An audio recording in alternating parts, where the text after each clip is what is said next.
La misión primordial de la empresa estatal CVG Electrificación del Caroní C.A. Edelca consiste en la producción y transmisión de energía hidroeléctrica contenida por el río Caroní, con criterios ecológicos de sustentabilidad de los recursos naturales involucrados.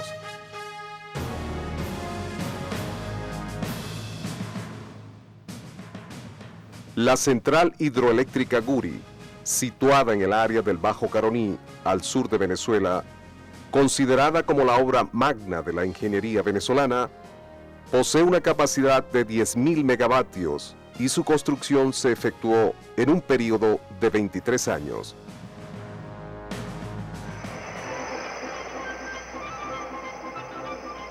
En esos años se ubican los primeros esfuerzos institucionales de Edelca en materia ambiental. Por el llenado del embalse se desarrolla la operación Rescate, durante la cual se salvan más de 18.000 animales de diferentes especies, una acción emblemática en escala mundial.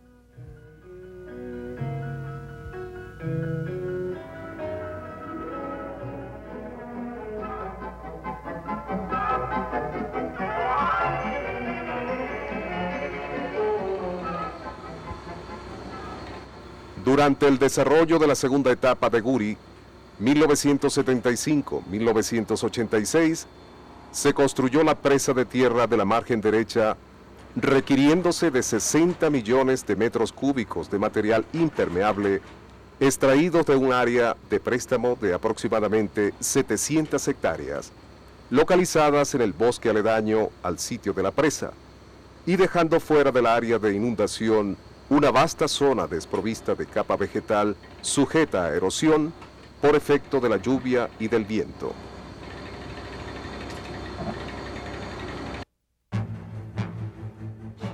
Reafirmando su política de fomentar el desarrollo hidroeléctrico en armonía con la naturaleza, CVG Edelca, durante la década de los 80, concretó simultáneamente con las actividades de construcción de la presa de tierra un conjunto de acciones y recursos en un plan de recuperación que lograría el rescate ecológico total de las condiciones ambientales en las áreas utilizadas, con el lema de ayudar a la naturaleza en su recuperación espontánea por un lapso de 20 años. El programa de trabajo del Plan de Recuperación Ecológica de las zonas de préstamo de la margen derecha de la Central Hidroeléctrica Guri tenía como meta utilizar los recursos existentes en las áreas afectadas, seleccionando plantas autóctonas, técnicas agroforestales comprobadas y adecuación del ecosistema, creando refugios para animales silvestres y aves. El diagnóstico determinó que la superficie a ser recuperada estaba constituida en un 40% de terrenos ondulados y accidentados, y un 60% de áreas semiplanas, donde sobresalen las cárcavas creadas por la erosión hídrica. Los aspectos relevantes a resaltar dentro de la fase diagnóstica fueron los estudios que se le hicieron al sustrato que se iba a sembrar. Las tierras acá fueron objeto de diversos análisis y los análisis arrojaron pHs entre 3.9 máximo y 4.2. O sea, estamos hablando de condiciones donde el pH es extremadamente ácido. Los elementos nutritivos, estamos hablando de los macroelementos, nitrógeno, fósforo y potasio, están por debajo de los parámetros mínimos necesarios para inducir el desarrollo de la vegetación, y los microelementos, la mayoría se consideraban trazas. Esto representaba para nosotros un reto porque el componente principal para la recuperación, que era el sustrato, presentaba muchas limitantes, y es la razón por la cual estos terrenos han estado desprovistos de vegetación durante un largo tiempo.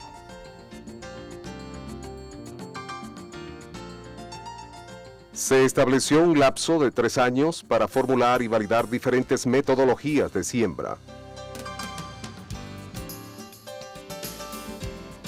Un vivero especializado fue creado con el propósito de acelerar la producción masiva de más de 600.000 plantas autóctonas, sanas y vigorosas en condiciones de suelo, clima y humedad similares al lugar de siembra definitiva.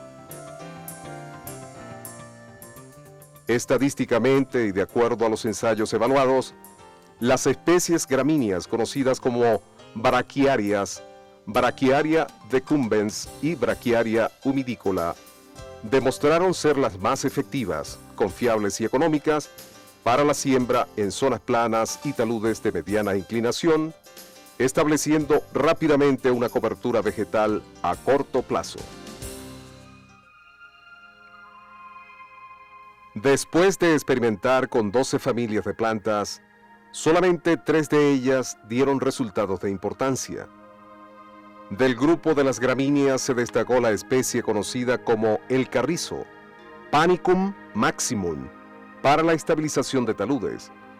Del grupo de leguminosas, la especie rastrera llamada caraotilla, Cliptoria guianesis, fue seleccionada. De la especie arbórea se escogió la denominada palo blanco, Pictadenia leucocylon. El reto más difícil era la recuperación de los taludes erosionados, con altura que en algunos casos superan los 100 metros.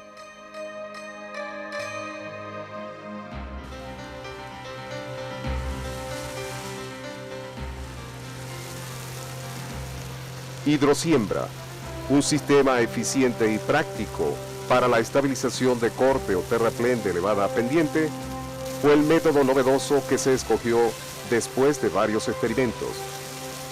La hidrosiembra es una técnica vanguardista ampliamente utilizada a nivel mundial en Japón, Francia, Brasil, Estados Unidos y otros países.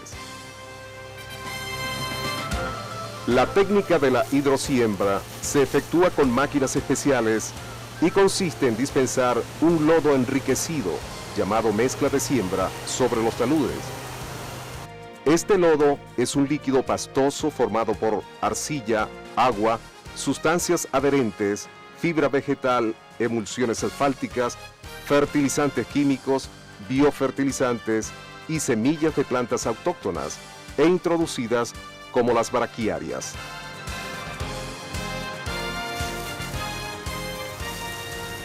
Durante 6 horas de trabajo diario en el lapso de una semana, se logra cubrir de 1 a 2 hectáreas. Otros métodos apenas rinden una décima parte de esto. Al aplicar el lodo, se forma una cubierta entre 5 a 10 milímetros de espesor que no afecta al ambiente natural circunvecino. Al secarse la superficie, el lodo forma una capa de suelo orgánico capaz de sostener y nutrir las semillas hasta su transformación en plantas adultas. Las plantas comienzan a germinar al 7º día.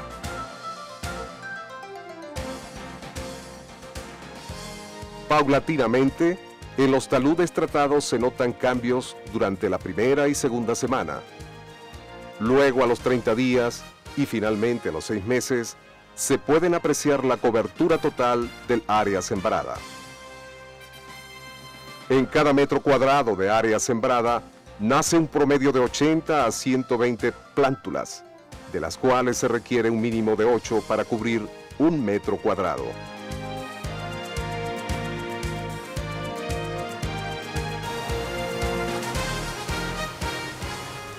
En 1995, con la información técnica obtenida, los trabajos se efectuaron en taludes de inclinación topográfica desde 50 grados hasta 80 grados, lográndose colocar un chorro de lodo en altura vertical hasta 50 metros.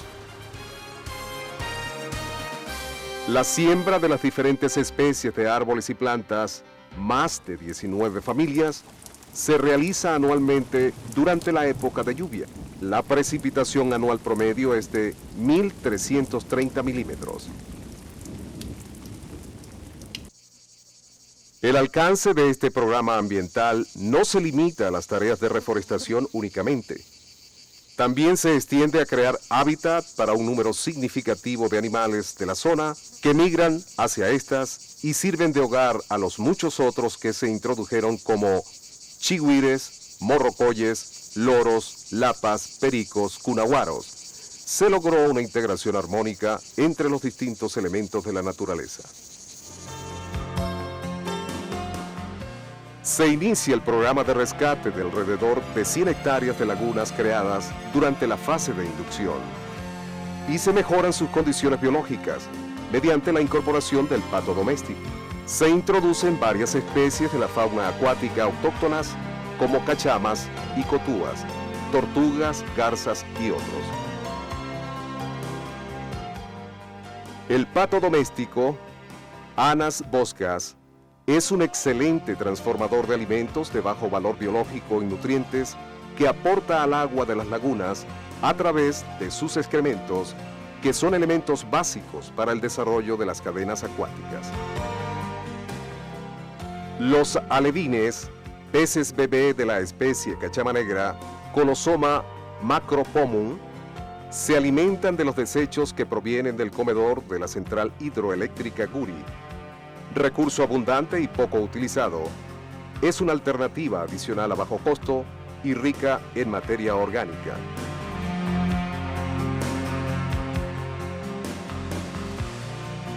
El programa de recuperación ecológica en Guri, una exuberante área verde, está dotada de infraestructura y recursos recreacionales, con 12 lagunas, churuatas, parrilleras, baños y otros. 10 kilómetros de senderos y vías de acceso, donde se podrá efectuar pesca deportiva, natación, días de campo, paseo en lancha y otras diversiones, que integran el Parque Ecológico Cañón Necuima.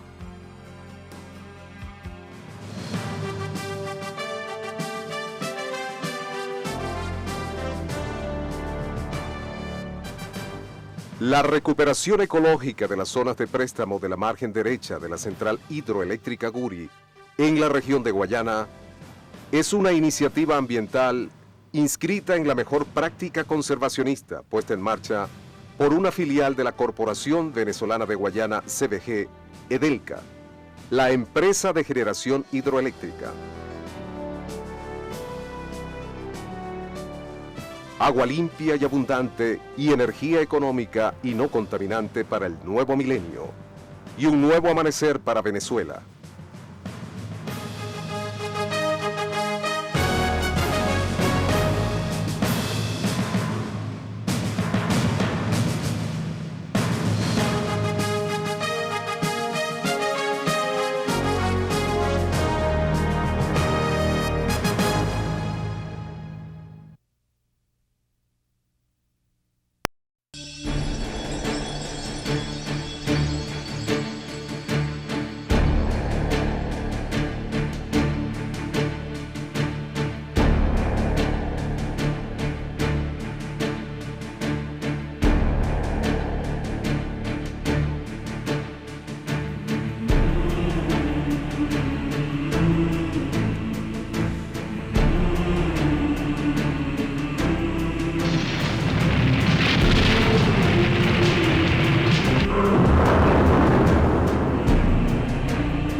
En el sur de Venezuela se encuentra una vasta región de aproximadamente 450.000 kilómetros cuadrados, conocida como la Guayana venezolana.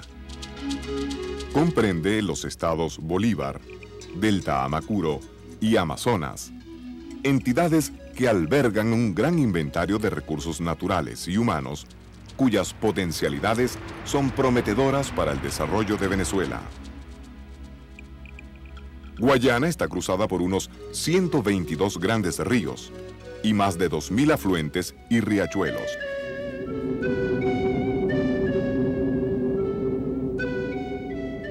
Esta región forma parte del escudo guayanés, cuyas rocas se originaron hace unos 4.000 millones de años durante el tiempo precámbrico.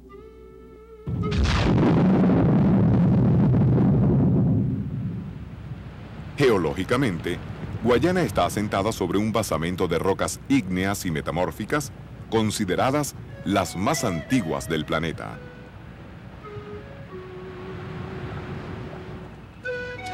Una gran parte de Guayana, con características geográficas y ecológicas muy específicas, se conoce con el nombre de Gran Sabana.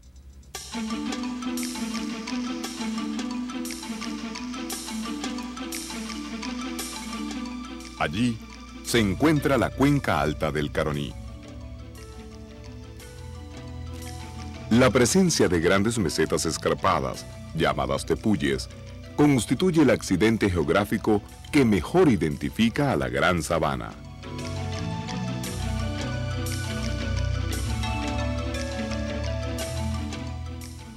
Copiosas lluvias caen durante casi todo el año en esta región, alcanzando un promedio de 2.300 milímetros al año. En algunas localidades, como el macizo Chimantá y Urimán, las precipitaciones alcanzan